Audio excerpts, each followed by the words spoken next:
तो नमस्कार दोस्तों, घरेलू सकल उत्पाद जिसे इंग्लिश में जीडीपी कहते हैं, ये 2 साल के निचले स्तर पर आ गया है, यानी 5.4 पे आ गया है। 2 साल से जीडीपी हमारा रेगुलर घटता जा रहा है। 2 साल यानी अभी चल रहा है 24, तो 2 साल पीछे चल जाइए 2022। उस समय हमारा जीडीपी था 8% पे, फिर घट के हुआ 7%, 6% और फिर अब 5.4 पे आके खड़ा हुआ है। इसका क्या मायने है और इसका रिएक्शन क्या होगा? शेयर मार्केट क्या इसके बाद गिरावट का शिकार होगा या अब मार्केट में तेजी होगी? इन सारे बिंदुओं पे डिस्कस करेंगे। इससे पहले अगर आप वीडियो देख रहे हैं, लाइक शेयर सब्सक्राइब कमेंट जरूर करें। तो घरेलू सकल उत्पाद का मतलब होता है जो आपके देश में यानी हमारे देश में जो उत्पादन हो रहा है उसकी हर तिमाही समीक्षा की जाती है, यानी कितना उत्पादन हुआ हर सेक्टर में, चाहे वो मैन्युफैक्चरिंग सेक्टर हो, चाहे वो माइनिंग सेक्टर हो, चाहे वो बिजली सेक्टर हो यानी इलेक्ट्रिसिटी सेक्टर हो, चाहे सर्विस सेक्टर हो, जैसे बैंक का किस तरह का प्रोडक्शन रहा यानी बैंक का किस तरह से प्रदर्शन रहा, या फिर आईटी का किस तरह से प्रदर्शन रहा, किस तरह से अपने अपने क्षेत्र में किस तरह का प्रोडक्शन किया। तो ये देखा गया कि हर सेक्टर में गिरावट दर्ज की जा रही है, चाहे वो मैन्युफैक्चरिंग सेक्टर हो, चाहे वो माइनिंग सेक्टर हो, चाहे वो सर्विस सेक्टर हो, हर सेक्टर में। और एग्रीकल्चर सेक्टर को छोड़ के सारे सेक्टर में दिखाया गया है। जो रिपोर्ट आया है, हर क्वार्टर में रिपोर्ट होता है, तो ये जो रिपोर्ट आया है इस क्वार्टर में देखने को मिल रहा है कि सबसे कम में ये जीडीपी हमारा है। अब 5.4 में अगर जीडीपी है यानी देश की जो समस्या है, देश का जो इकोनॉमी है काफ़ी संकट में है। अब ये नेता लोग बोले या ना बोले, लेकिन सिचुएशन काफ़ी खराब है। ऐसे में आरबीआई पे एक प्रेशर बनता है। ये प्रेशर क्या होगा कि रेपो रेट को कम किया जाए। अब रेपो रेट कम करने से क्या मतलब है? अब रेपो रेट कम करने का मतलब हुआ कि जो हमारा अभी का जो रेपो रेट है 6.25 यानी लोन को सस्ता कर दिया जाए। अब लोन को सस्ता क्यों किया जाएगा? क्योंकि इकोनॉमी में रफ्तार लानी है। इकोनॉमी सुस्त पड़ा हुआ है, इकोनॉमी में ग्रोथ नहीं है, यानी कुछ कहीं भी प्रोडक्शन ही नहीं हो रहा है। कई वीडियो में हमने डिस्कस किया कि गाड़ियां नहीं बिक रही हैं। इस तरह से मारुति की गाड़ियां हुई और हुंडई की गाड़ी हुई, या फिर एस्कॉर्ट्स की गाड़ी हुई, महिंद्रा की गाड़ी हुई। ये गाड़ियां नहीं बिक रही, उस तरह से प्रदर्शन नहीं दिखा रही हैं जिस तरह से दिखानी चाहिए थी। यहाँ तक कि देखने को मिला कि ब्रिटानिया का रिजल्ट खराब था, काफ़ी खराब था, और उसका जो शेयर मार्केट में उसका भी इम्पैक्ट देखने को मिला, उसका भी शेयर गिरा। वहीं पे हिंदुस्तान यूनिलीवर का भी शेयर गिर देखने को मिला कि नीचे था, उस तरह का ग्रोथ देखने को नहीं मिल रहा था। वहीं पे अगर ये सेक्टर को देखें, ऑटोमोबाइल सेक्टर को देखें, तो मारुति का भी उस तरह से बुरा हाल था, टाटा मोटर्स का बुरा हाल था, वहीं पे महिंद्रा का बुरा हाल था।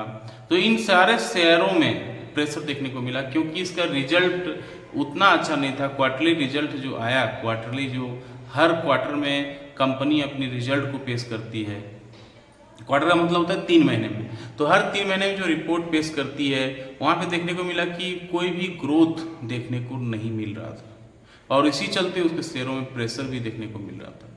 तो ये कहाँ से, यही चीज़ जो जीडीपी में जो देखने को मिलता है, यही चीज़ों को मिलाकर जीडीपी निकाला जाता है। तो देखा गया कि हर सेक्टर में गिरावट है, और जो भी गाड़ियाँ नहीं बिक रही हैं, अब छोटे छोटे चीज़ नहीं बिक रहे।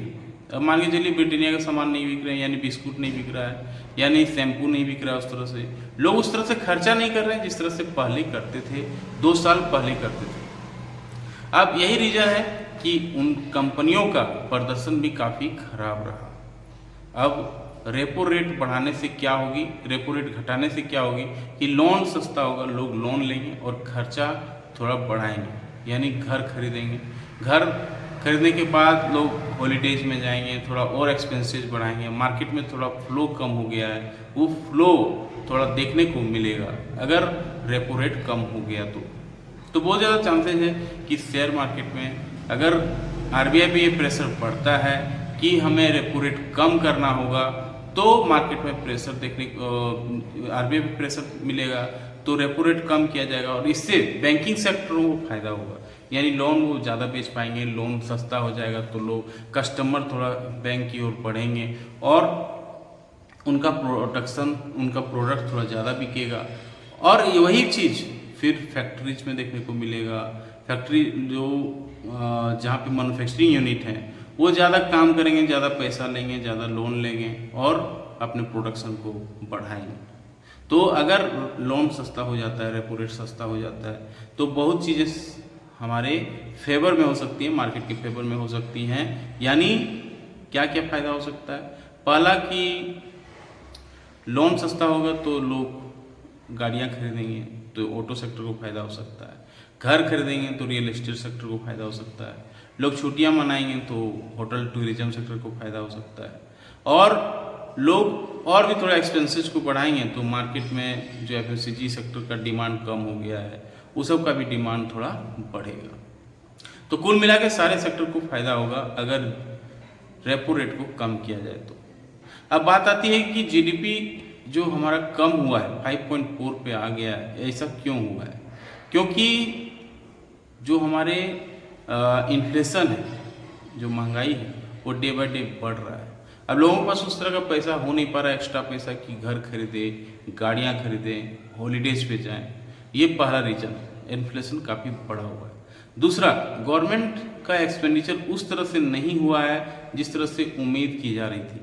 यानी गवर्नमेंट का एक्सपेंडिचर नहीं बढ़ा है हर एक सेक्टर में, चाहे वो ऑटो सेक्टर में हो, इंफ्रास्ट्रक्चर सेक्टर में हो, उस तरह का एक्सपेंडिचर गवर्नमेंट का नहीं बढ़ा है, जिस रीजन से मार्केट में स्लो डाउन देखने को मिल रही है।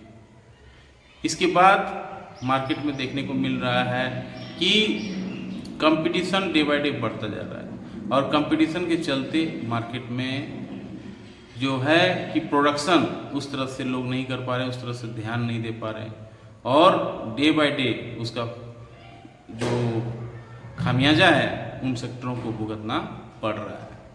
तो ये 3-4 बिंदुएं हैं जहाँ पे जीडीपी को नीचे लाने के लिए काफ़ी उनका योगदान रहा है।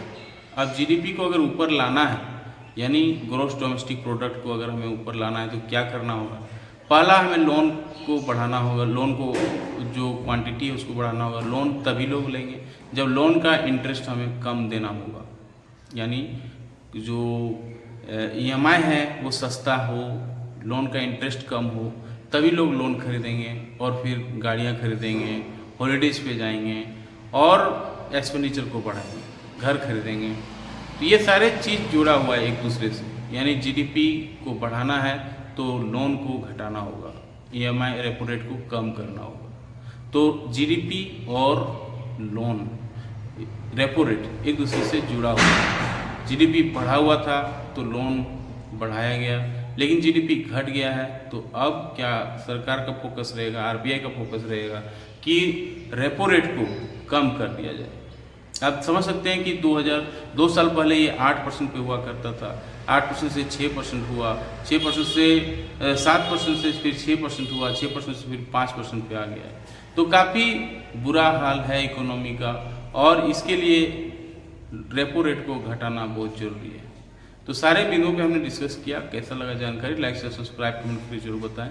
मिलते हैं किसी और वीडियो पे, तब तक के लिए जय हिंद, वंदे मातरम।